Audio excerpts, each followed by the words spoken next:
Здравствуйте. Сегодня гость программы «7 дней плюс» Марат Мингалевич Гибаддинов, кандидат педагогических наук, руководитель Центра истории и теории национального образования Института истории имени Шагабуддина Марджани, Академии наук Татарстана. Здравствуйте, Марат Мингалевич. Здравствуйте. Давайте для начала, может быть, определимся с терминологией, скажем так. Мы говорим с вами сегодня, наверное, в основном по вашему профилю, по национальному образованию. Что вы вкладываете, не только вы, а, конечно, мы все вкладываем в понятие национальное образование. Я так полагаю, что, конечно, это, при слове образования мы в себе какие-то школы, детские садики представляем. Нечто большее, так ведь? Во-первых, в современном мире само слово «национальный» используется в двух значениях. Как общенациональный, например, Национальный банк, у нас есть. И уже в таком более узком, специальном значении, как принадлежащий какому-то этносу, какому-то народу. Естественно, когда мы сегодня будем говорить о национальном образовании, будем затрагивать, собственно, татарское образование. Конечно, в современных условиях оно является неотъемлемой частью общероссийской системы образования, единого образовательного пространства в нашей стране, но тем не менее у нас есть определенная специфика, определенные традиции, о которых нужно отдельно говорить. А что касается уже собственного образования, то, естественно, это термин такой многогранный и многозначный, и он, конечно, обширнее просто системы школьной, системы обучения, системы дошкольных образовательных заведений, поскольку под образованием мы понимаем сегодня в педагогической науке всю систему или комплекс всех тех принципов, методов, подходов, которые способствуют формированию личности. А формирование личности, поскольку личность сама по себе многогранна, и формирование ее тоже должно быть разностороннее, это не только обучение, но и воспитание, чему в нашей стране уделяется традиционно такое большое важное внимание. Кроме того, здесь еще есть очень много различных аспектов, как социализация, как профильное образование, получение каких-то навыков. Сегодня у большинства людей в обществе есть такая иллюзия, что достаточно что-то изменить в школе, как Жванецкий покойно говорил, что в консерватории что-то может быть не так. У нас говорят, в школе надо что-то поменять, давайте введем какой-то новый предмет, какие-то часы, какой-то учебник, и все. И уже мы получим других учеников, и мы получим уже другое общество. Конечно, это большая иллюзия. Да, школа – это очень важный инструмент, поскольку там мы получаем с вами формализованное, какое-то стандартизированное образование, но мы выходим все из ворот школы, и если вся та наша ситуация жизненная, об обратном, то, собственно говоря, чему ученики будут следовать? Тому, что они выучили, вызубрили, и они понимают, что чтобы получить оценку, им нужно ответить именно так. То есть они знают правильные ответы, но будет ли эти правильные ответы частью их личного мировоззрения? Вот в чем вопрос. И сегодня такая одна из существенных проблем современной педагогики – это то, как соотнести это воздействие нашей жизни, воздействие такого массового информационного потока, не только телевидение, а интернет, другие средства массовой коммуникации, и того, что мы привыкли давать ученикам в наших традиционных таких институтах, как семья, как школа, как дошкольные учебные заведения. Я так полагаю, что нашим предкам, которые жили 100 лет назад, 200 лет назад, было в этом отношении намного легче, конечно, потому что тогда этого информационного потока просто не существовало. Тогда был золотой век, период, скажем так, в развитии национального образования, или все-таки сейчас? Вы знаете, традиционно, когда говорят «золотой век», всегда глаза обращены назад. Конечно, всегда есть такая иллюзия, что были когда-то такие славные года. И вы знаете, это, в общем, для всех цивилизаций характерно. Если вы посмотрите, что древние египтяне писали в папирусах, там то же самое, они жалуются, что сейчас молодежь плохая, что не то стало поколение, мы были наши деды славные и так далее, и так далее. То есть любое поколение считает, что они были хороши, лучше, чем их дети, а старшее поколение, тут вообще было все замечательно и прекрасно. Но если мы говорим о татарской системе образования, конечно, объективно расцвет золотой или серебряный век, это уж как хотите, он объективно относится к концу 19-го, началу 20 века. И для этого есть очень много причин. Ну, период становления самого государства, собственно. Конец 19-го, начало 20 века. Да, значит, начинается это еще до революции.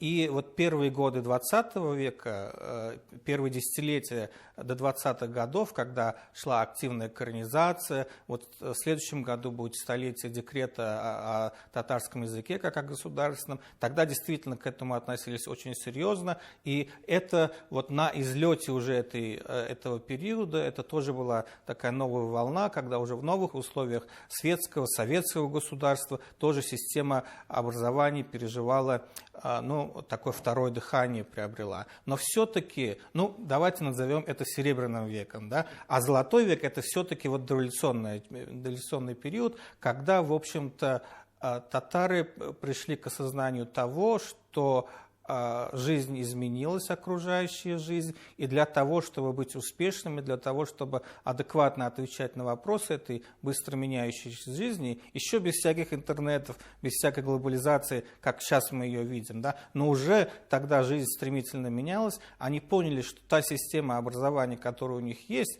которая в свое время была эффективная в том плане, что она позволила сохранить идентичность, сохранить веру татарского народа в условиях потери государственности, но уже в условиях нового времени эта система не отвечает тем потребностям, которые время ставит перед нами. И вот тогда начинается вот этот процесс, во многом мучительный, такой болезненный и скандальный, но тем не менее он завершился успешно, и к началу 20 века татары смогли выстроить свою самостоятельную систему образования практически на всех ступенях. Дошкольное, мы не можем говорить, что уж оно так было развито, но начальное, среднее и даже в некоторой степени высшее образование практически полностью было выстроено, и уже начиналась, разработка и создание системы подготовки кадров, повышения квалификации педагогов. То есть это была такая вполне себе самостоятельная и самодостаточная система. Сейчас у нас ситуация непростая, но если мы будем смотреть в исторической перспективе, никогда не было такой ситуации, которая бы была легкой и где все бы благоприятствовало нам, и, в общем, не было никаких проблем. Во все периоды были свои проблемы, а если их не было, мы очень хорошо умеем друг друга их создавать. То есть тут история, так сказать, к сожалению, ничему нас не учит. Сегодня наши учащиеся могут учиться в Петербурге, в Москве, в любых других вузах за пределами Республики Татарстан.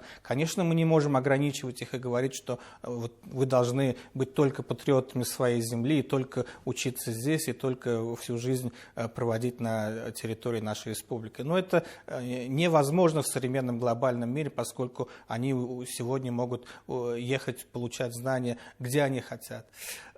И поэтому в этих условиях для нас очень важен, опять-таки, вот тот наш дореволюционный опыт, который показывает, что да, мы можем быть открытыми, мы можем учиться где угодно и чему угодно, но если у нас есть какой-то внутренний стержень, какое-то внутреннее осознание себя и своего места в этом мире, как представителя своего народа, например, да, то неважно, вы будете учиться в Сорбонне или в других крупных научных центрах, да, но потом вы возвращаетесь, и потом вы служите своему народу. И в этом плане, конечно, я всегда цитирую такое знаменитое письмо Гильмана Кареми, это отец знаменитого Фатеха Кареми, который написал ему в Стамбул, такое очень проникновенное письмо. И я считаю, в общем, у всех наших татарских студентов, особенно кто учится за рубежом, это должна быть такая памятка, потому что слова очень проникновенные. Он говорит, что, сынок, я тебя отправил учиться за рубеж не из-за огромного количества лишних денег и огромного количества богатств. У меня еще, кроме тебя, есть твои братья и сестры, еще 7 по лавкам. У меня есть еще больной старик-отец, которого я содержу. Я отправил тебя, естественно, оплачивая за обучение, отрывая кусок хлеба у них, Почему я тебя отправил? Чтобы ты вырос достойным человеком, стал звездой, и этой звездой вернулся, чтобы освещать жизнь своего народа. Вот когда есть такая мотивация, тогда никакая утечка мозгов, никакая, значит, утечка специалистов, она не страшна. Вот как мы сможем в современных условиях, когда границы открыты, все возможности, я надеюсь,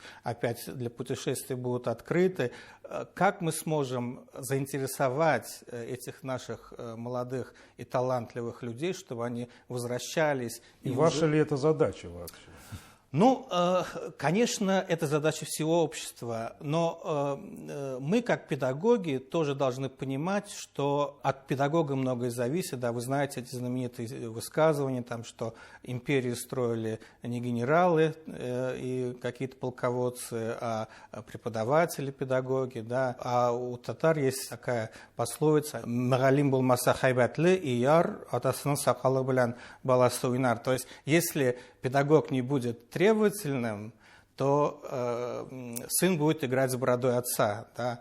То есть, конечно, от педагогов тоже очень много зависит. И здесь нам нужно объединять усилия и родительского сообщества, и родителей самих, и педагогов, чтобы давать нашим детям не только необходимые в современных условиях образования, но и надлежащее воспитание. Чувство патриотизма, как минимум. Да. В том числе, и кроме патриотизма, ведь у нас есть очень много таких позитивных качеств, которые были традиционны всегда для татар и которые позволяли нам сохраняться и выживать. Да, это трудолюбие, да, это честность, ответственность. То есть посмотрите, почему татары традиционно являлись служилым сословием. Да, а когда уже отпала такая необходимость, собственно, военной службе, они продолжали служить государству, поскольку, в общем, на разных уровнях государство было уверено, да, если ты что-то поручаешь татарам, да, то ты можешь быть уверен, что это будет выполнено в надлежащем виде и так далее, и так далее.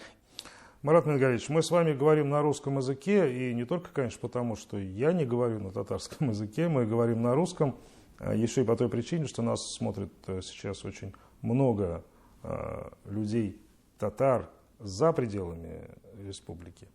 Поговорим немножко о них, потому что эти люди, им значительно, может быть, многим из них значительно проще понимать русский язык, чем татарский. И, тем не менее, запрос, конечно, у них есть на изучение своей культуры и языка. Я это видел сам собственными глазами. Вам эти люди насколько важны? Насколько важно вам продвигать культуру, язык именно среди соплеменников, не живущих здесь у нас? Это, конечно, безусловно важно. Но давайте посмотрим на наших знаменитых представителей культуры и науки. Да? Если мы отсечем вот этот огромный пласт татарского населения, который живет за пределами Республики Татарстан, то тогда у нас не было бы ни Мусы Джалиля, да, который из Оренбурга у нас, и не было бы даже Тукая, который, собственно, где получал это образование? В Троицке, да, и это был мощный центр просвещения, Зайнулла Разулев и другие. То есть у нас традиционно, конечно, Казань всегда традиционно являлась центром притяжения, центром культуры, образования, религиозным центром. Но все-таки татарский мир, он намного больше Казани, намного больше Республики Татарстан. И он всегда состоял не только из одного очага, да, откуда там все это распространялось, как вот сегодня пытаются некоторые наши оппоненты говорить, что вот Татарстан там пытается оказывать влияние и так далее, и так далее. Нет, мы просто пытаемся возродить ту традицию, которая всегда была. Всегда там, где жили татары, там всегда была мечеть, там всегда была медресе, и там всегда по возможности пытались возрождать национальные традиции, религиозные традиции. Тот же самый татарский театр, он, извините меня, родился отнюдь не в Казани, да. То есть, конечно, в современных условиях нам очень важно, чтобы вот те татары, которые живут сегодня в регионах, чтобы они сохраняли и развивали вот эти позитивные традиции. Вы им как-то помогаете? Но, к сожалению, сегодня наши возможности очень ограничены, даже на республиканском уровне, поскольку существует проблема межбюджетных взаимоотношений. Но, тем не менее, насколько это возможно в современных условиях, мы, конечно, пытаемся это помогать. Но, будучи научным учреждением, мы, конечно, всегда открыты для сотрудничества. И у нас, у Института истории, есть несколько филиалов в регионах Российской Федерации, где работают местные специалисты под нашим научным руководством и развивают и краеведение, и исследования по общей истории татарского народа. То есть мы пытаемся возродить вот эти научные центры, которые были в свое время в различных регионах, естественно, там, где есть кадры. Мы проводим научно-практические конференции и в Казани, и в других регионах, которые посвящены уже местной, локальной проблематике. Сегодня ведь есть такая опасность, что те татары, которые живут за пределами Республики Татарстан в каких-то компактных местах проживания, есть опасность вот те какие-то местные локальные особенности диалекта, может быть, или, скажем, особенности костюма, говора там, или еще какие-то особенности, которые, естественно, у любой крупной нации они присутствуют. Да? Посмотрите тех же русских, посмотрите кубанцев и, поморов, да, в принципе, это вполне можно их выделить в два отдельных народа. Языки своеобразные, там у них даже есть своя культура, обычаи, традиции отличаются. Они, может быть, даже могут не понять. Да, да, но нация одна. Но нация одна. То же самое для тех, кто, например, живет, скажем, за пределами Республики Татарстан. У них, конечно, есть своя какая-то специфика местная, региональная. Но надо четко понимать, что эта региональная специфика – это только вариации общей национальной татарской культуры. Да, может быть какое-то отличие там, в костюме, там, где-то одни песни вот последний популярны. Пример мы же с вами знаем. Вот этот северо-западный так называемый диалект башкирского языка, который сейчас в Башкирии провозглашен. Это как раз то самое, о чем вы говорите? К сожалению, вот я уже говорил, что мы мастера сами себе проблемы создавать. К сожалению, даже без вмешательства вот такого политического момента, как это в Башкирии сегодня существует, даже некоторые представители татар, которые живут, там, например, в Сибири, там, в других регионах, они сами иногда ставят на повестку дня, что вот мы хотим быть отдельным народом и так далее, и так далее. Но, во-первых, они не учитывают, да, любой, конечно, народ имеет право провозгласить там, себя самостоятельным и так далее, и так далее. Вы знаете, что у нас сейчас в переписи есть там даже марсиане, хоббиты и прочее, прочее. Никто этого запретить не может сегодня. Но надо понимать, да, вы можете объявить себя отдельной этнической группой, да, локальной, но что это даст? Сможете ли вы эту идентичность поддерживать? Сможете ли вы построить школы? Да, построить школы. Будет для ли марсиан. Да, будет ли у вас национальная литература, да, театр, там, я не говорю о телевидении и так далее, и так далее.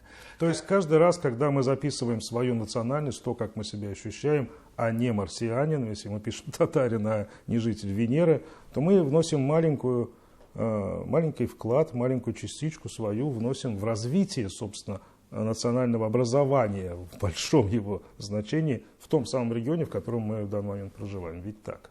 Да, конечно, поскольку сегодня вся система образования официально, она является, хотим мы этого или нет, сферой услуг.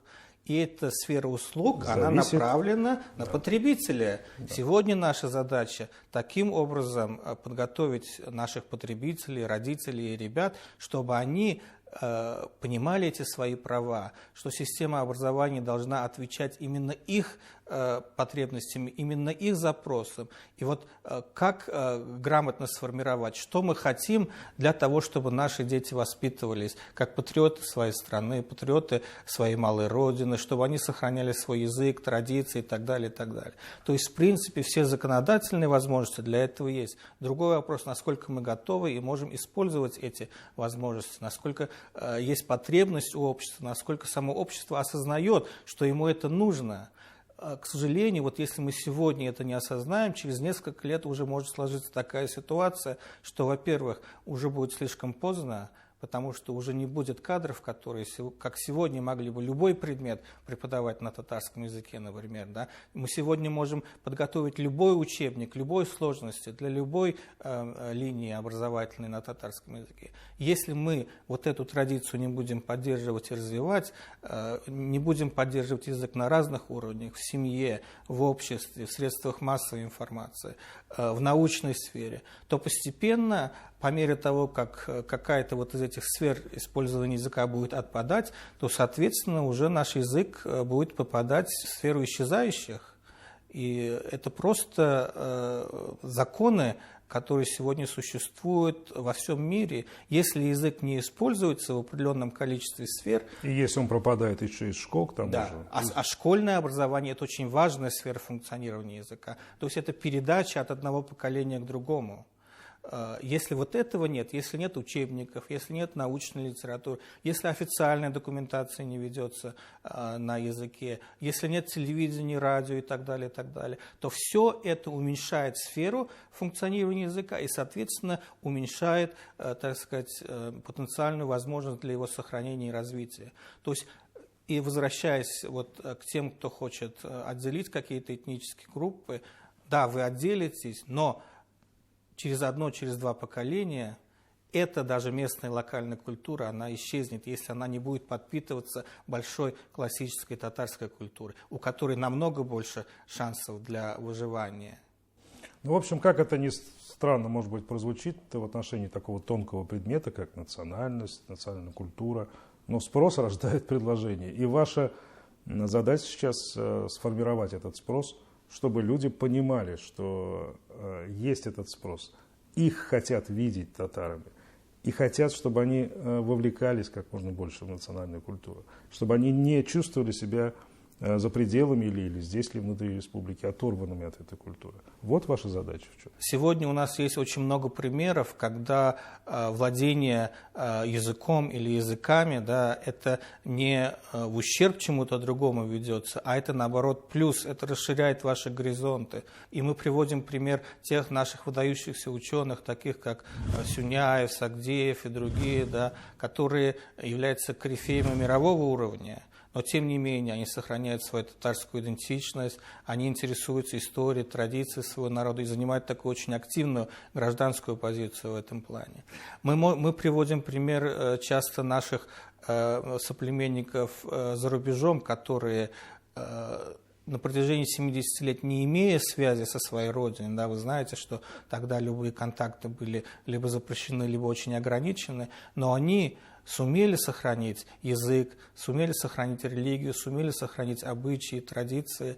Это показывает, что даже в современных условиях, без всякой какой-то поддержки государства. Мы вот те, кто живем на бывшем советском пространстве, да, сегодня в Российской Федерации, мы всегда привыкли, государство должно нам что-то. Да. Может быть, да, это, наверное, так, мы платим налоги. И так нам далее, нужна стрелочка, указывающая в направлении идеала.